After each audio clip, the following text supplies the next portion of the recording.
alumnos, alumnas de sexto? Les estoy grabando un pequeño videíto para que no se olviden de esta cara y además para que tratemos de comprender entre todos las consignas del trabajo práctico. La idea obviamente es que si ustedes no comprenden algún punto, que seguramente serán muchos, espero que sean rápidamente consultados a través de los medios que tenemos, sea WhatsApp, sea un mail, sea una paloma mensajera, sea una ouija. Lo importante es que pregunten y no se queden con las dudas. Arrancamos el tema un poco relacionando con lo que vimos las clases anteriores. Habíamos trabajado con esta cuestión de la ley de la escasez y en pensar que la economía se basaba en resolver estas dos grandes problemáticas del ser humano: recursos escasos, necesidades ilimitadas. Hasta acá más o menos vamos recordando algunas cuestiones que habíamos visto en las clases anteriores, esas preguntas que se hacía el economista al momento de analizar la realidad.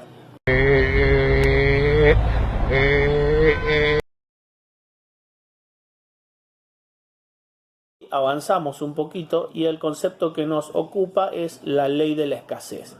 En principio vamos a ver una frase de Gandhi que yo les agrego, que es una manera de poner el ojo crítico sobre una cuestión que en economía nadie discute. Sin embargo, Gandhi se atreve a discutirla. Esto de que si los recursos son escasos, la economía nos muestra la manera en que nosotros deberíamos elegir de qué forma satisfacer las necesidades humanas, ¿sí? Entonces, en principio, para satisfacer las necesidades humanas nos va a aparecer el concepto de bienes. ¿Qué es un bien? Básicamente serán esos elementos materiales o inmateriales que sirvan para satisfacer una necesidad humana, que tengan una utilidad o un valor de uso, ¿sí? Pensemos en cualquier elemento que a nosotros nos sirva para satisfacer una necesidad cualquiera de cualquier día de nuestras vidas. Si necesitamos comer, si necesitamos vestirnos, trabajar con una computadora, usar un celular, usar un auto, echarle combustible a un auto, etcétera, etcétera. Pero no solamente serán elementos materiales, también puede darse el caso de los inmateriales, como sería el caso de los servicios. Gracias, maldita, por favor, Karina.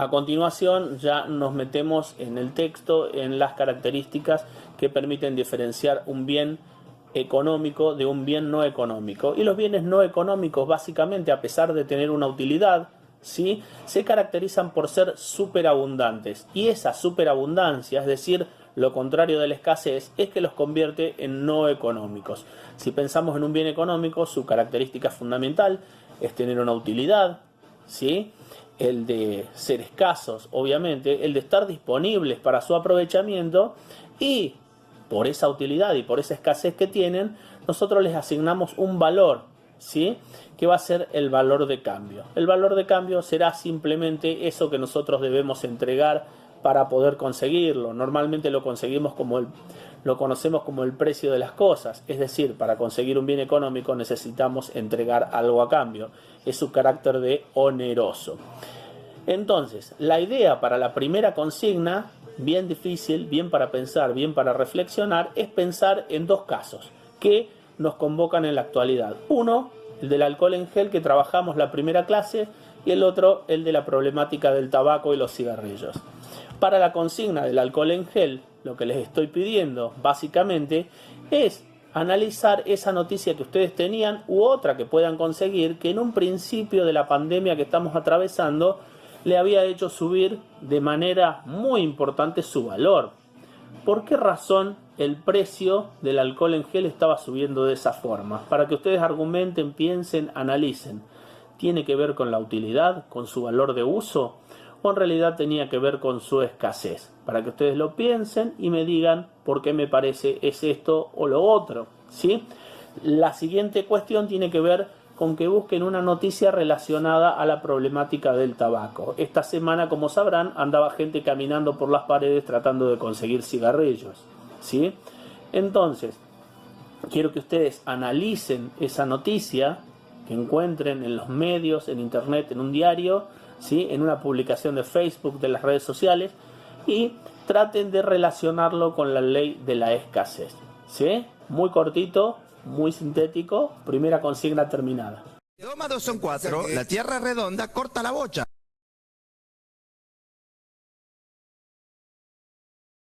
Consignas de carácter más teórico y por lo tanto más sencilla que la anterior, y tendrá que ver con analizar qué tipo de actividades humanas son consecuencia directa de esta ley de la escasez de la que hablábamos al principio. Entonces, básicamente es por qué razón los seres humanos se ponen en la situación de tener que responder qué, cómo y para quién. ¿Qué debo producir? ¿Qué necesito? ¿Cómo debo producirlo? Y finalmente, ¿en qué parte le va a tocar a cada uno? La problemática de la distribución.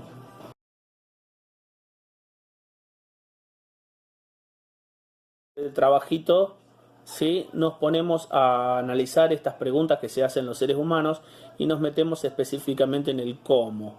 Resolver cómo vamos a producir esos bienes económicos que necesitamos.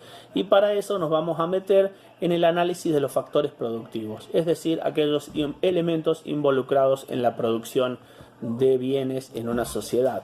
Y esos elementos son 4: la tierra, el trabajo, el capital, y finalmente analizaremos la tecnología como un elemento mucho más moderno.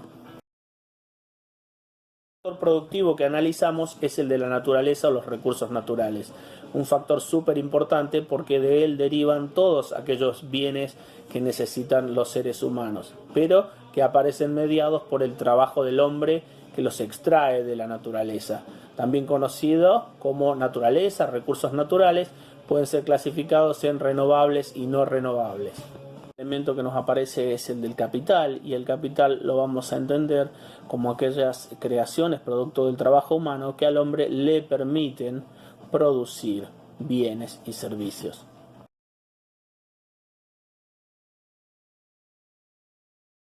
El cuarto elemento, de un origen un poco más moderno, es el de la tecnología.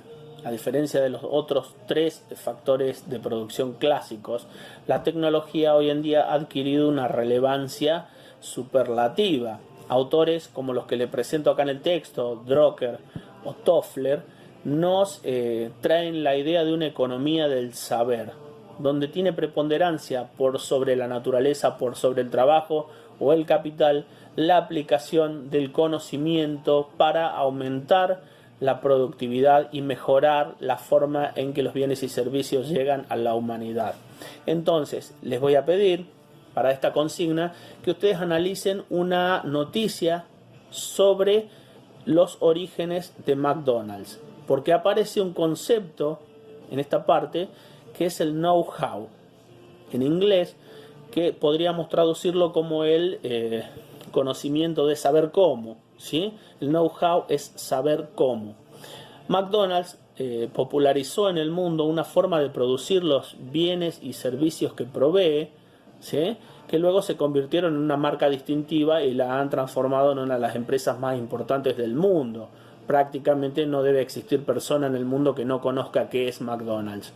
Pero el dominio económico que adquiere esta empresa puede ser producto de la aplicación del conocimiento. Ustedes van a analizar una noticia que tienen un enlace ahí para verla, donde les muestra qué es este saber que McDonald's aplica a su forma productiva. ¡Eso es aburrido! ¡Estás aburriendo a todos! ¡Deja de aburrirlos! Espero no haber sido demasiado denso con el video. Cuando los edito después me doy cuenta que 5 o 6 minutos de mí hablando son bastante pesados. Por lo tanto, me da un poco de lástima mi alumnado y trato de no hacerlos tan pesados. Pero con todo lo cortito que salió, espero haber sido claro con las consignas. Voy a separar el video por consignas para que ustedes puedan ir viéndolo y en caso de tener alguna duda pausar y seguir más adelante. Si siguen existiendo dudas, espero que me escriban, que me manden un audio o que me pregunten por la Ouija. Pero no se queden con las dudas, traten de seguir avanzando como hasta ahora. He visto muy buenas producciones, he visto que se animan a pensar de manera autónoma, ¿sí? De forma crítica, sin repetir lo que dice el texto todo el tiempo, y eso está muy bueno. A pesar de la distancia, les mando un abrazo a todos, espero que pronto podamos encontrarnos en el aula, porque yo los extraño estar en el aula y creo que ustedes también.